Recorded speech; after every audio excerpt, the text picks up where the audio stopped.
Hello friends আমি সুজন সরকার pharmacist আর আপনারা দেখছেন all Pharma solution YouTube channel. Friends আজকে আমাদের আলোচনার বিষয় হলো যে কিভাবে আপনি আপনার স্তন্য কিংবা ব্রেস্টকে বড় করবেন বা ইনক্রিজ করবেন সাইজে। তো ভিডিও শুরু করার আগে যারা যারা এখনো পর্যন্ত আমাদের চ্যানেলটাকে সাবস্ক্রাইব করেননি তারা আমাদের চ্যানেলটাকে অবশ্যই সাবস্ক্রাইব করে দেবেন আর বেল আইকন প্রেস করে দিবেন যাতে পরবর্তী ভিডিও নোটিফিকেশন আপনাদের কাছে সরাসরি পৌঁছে যায়। যাদের স্তন্য সাইজে ছোট কিংবা স্বাভাবিকের থেকে ছোট তারা কিন্তু এই চিন্তাটা সবসময় মাথায় করেন যে কিভাবে আপনি আপনার স্তন্যটাকে কিংবা ব্রেস্টকে বড় করবেন।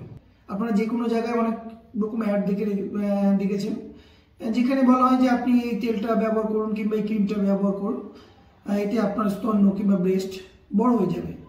এটা সম্পূর্ণ একটা ভুল তথ্য। এইভাবে কিন্তু কোনো ওষুধ দিয়ে বা কোনো ক্রিমের মাধ্যমে কিন্তু আপনি আপনার স্তন্যকে বড় করতে পারবেন না। তবে স্তন্য বড় করার কিছু নিয়ম আছে, আপনি এই নিয়মগুলো যদি ফলো করেন তাহলে কিন্তু আপনি আপনার স্তন্যের সাইজ ইনক্রিজ করতে পারবেন। তো নিয়মগুলি বলার আগে আমি আপনাদের বলবো যে স্তন্য সাইজ এটি কিন্তু মানুষের শরীরের গঠনের উপর নির্ভর করে, হাইট উচ্চতা এটার উপর নির্ভর করে। আপনার কারো কারো জন্মগতভাবে কিন্তু কারো স্তন্য বা ব্রেস্ট ছোট হতে পারে, এই নিয়ে অতটা চিন্তা করার কিছু নেই। তবে আপনি যদি কিছু ব্যায়াম আছে যে ব্যায়ামগুলো যদি আপনি নিয়মিত করেন সেই ক্ষেত্রে কিন্তু আপনি আপনার ব্রেস্টের সাইজ সেই সাইজটা কিন্তু আপনি ইনক্রিজ করতে পারবেন। যেমন আপনি ওয়াল পুশ আপ যদি করেন, ওয়াল পুশ আপ যদি আপনি করেন সেই ক্ষেত্রে কিন্তু আপনি আপনার যে ব্রেস্টের সাইজটা সেই সাইজটা কিন্তু আপনি ইনক্রিজ করতে পারবেন। তো এই ওয়াল পুশ আপ ব্যায়ামটা যদি আপনি নিয়মিত সকাল সন্ধ্যা 15 থেকে 20 বার করেন সেক্ষেত্রে কিন্তু আপনি আপনার স্তন্য সাইজটাকে কিন্তু বড় করতে পারবেন। আর একটা আছে যেটাকে আমরা বুকডাউন বলি, আপনারা জানেন যে ছেলেরা অনেক বুকডাউন ব্যায়াম করে, সেই বুকডাউনটা যদি আপনি নিয়মিতভাবে করেন সকাল সন্ধ্যা তাহলে কিন্তু আপনি আপনার ব্রেস্টকে বা আপনার স্তন্যকে বড় করতে পারবেন।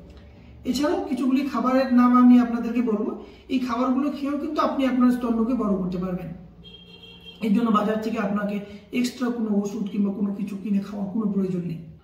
তো সবার প্রথমে যে খাবারটার কথা বলবো সেটা হলো দুধ, গরুর দুধ।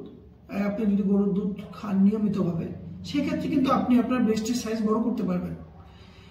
যেমন আপনাকে গরুর দুধ খেতে হবে, সেটা কিন্তু গরম দুধ অবশ্যই খেতে হবে। যদি আপনি ঠান্ডা দুধ খান সেই ক্ষেত্রে কিন্তু আপনি সেইভাবে কোনো উপকার পাবেন না। আপনাকে গরম 1 গ্লাস করে গরুর দুধ আপনাকে নিয়মিতভাবে খেতে হবে, কারণ গরুর দুধের মধ্যে যে ফ্যাট আছে সেই ফ্যাটটার অনেকটা প্রয়োজন আপনার ব্রেস্টকে সাইজকে ইনক্রিজ করার জন্য। তাই আপনাকে গরুর দুধটা কিন্তু রেগুলারলি খেতে হবে। আর নিয়মিতভাবে আপনাকে কাপ ফিটিং সাইজ যে ব্রাগুলো আপনাকে বাজারে পাওয়া যায় সেই ব্রাগুলো কিন্তু আপনাকে ব্যবহার করতে হবে। নিয়মিতভাবে আপনি ব্যবহার করুন, সেক্ষেত্রে কিন্তু আপনি দেখতে পাবেন যে আপনার ব্রেস্টের সাইজ কিন্তু ইনক্রিজ হচ্ছে।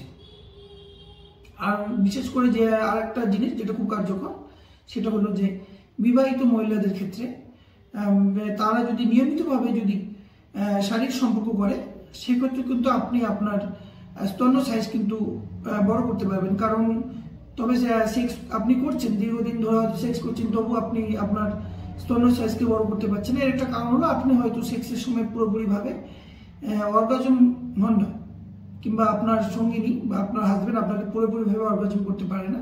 সেক্ষেত্রে কিন্তু আপনার ব্রেস্টের সাইজ কিন্তু ইনক্রিজ হবে না। আপনার হাজব্যান্ড কিংবা আপনার সঙ্গিনী যদি আপনাকে সেক্সের সময় পুরোপুরিভাবে অর্গাজম না দিতে পারে সেক্ষেত্রে তাকে বলুন যে প্রথমে যেন সে দীর্ঘ সময় ধরে, বলতে মোটামুটি 10 থেকে 15 মিনিট যদি ফোর প্লে করে, সেক্ষেত্রে কিন্তু ফোর প্লে করার পর যদি 5 থেকে 7 মিনিট যদি শারীরিক সম্পর্ক করা হয় সেক্ষেত্রে কিন্তু আপনি অর্গাজম হয়ে যাবেন, আপনার হাজব্যান্ডও হবে। তো সেক্ষেত্রে কিন্তু এই আপনি যদি অর্গাজম হন নিয়মিতভাবে, যদি আপনার শারীরিক সম্পর্কের সময় যদি অর্গাজম হয় সেক্ষেত্রে কিন্তু আপনি আপনার ব্রেস্টের সাইজকে ইনক্রিজ করতে পারবেন। এছাড়াও প্লাস্টিক সার্জারির মাধ্যমে কিন্তু ইনক্রিজ করা যায় ব্রেস্ট সাইজ, তবে সেটা ঝুঁকিপূর্ণ। আপনি সেই দিকে খেয়াল না দিয়ে আমি যে কথাগুলো বললাম, যে খাবারগুলোর নাম বললাম কিংবা যে ব্যায়ামগুলোর কথা বললাম, এই ব্যায়ামগুলো যদি আপনি নিয়মিত করেন, যে খাবারগুলোর কথা আমি বললাম এই খাবারগুলো যদি আপনি নিয়মিতভাবে খান সেক্ষেত্রে কিন্তু আপনি আপনার ব্রেস্টের সাইজকে ইনক্রিজ করতে পারবেন। তো ফ্রেন্ডস, যারা যারা এখনো পর্যন্ত আমাদের চ্যানেলটাকে সাবস্ক্রাইব করেননি তারা আমাদের চ্যানেলটাকে অবশ্যই সাবস্ক্রাইব করে দেবেন আর বেল আইকন প্রেস করে দিতে ভুলবেন না। বেল আইকন প্রেস করে দিবেন, তাহলে অবশ্যই পরবর্তী ভিডিও নোটিফিকেশন আপনাদের কাছে সরাসরি পৌঁছে যাবে। আর অবশ্যই কমেন্ট করবেন এবং কি বিষয়ে আপনারা ভিডিও দেখতে চান সেই বিষয়ে আমাদেরকে জানাবেন, আমরা সেই বিষয়ে ভিডিও বানানোর চেষ্টা করব। আজকের জন্য এতটুকুই, ধন্যবাদ।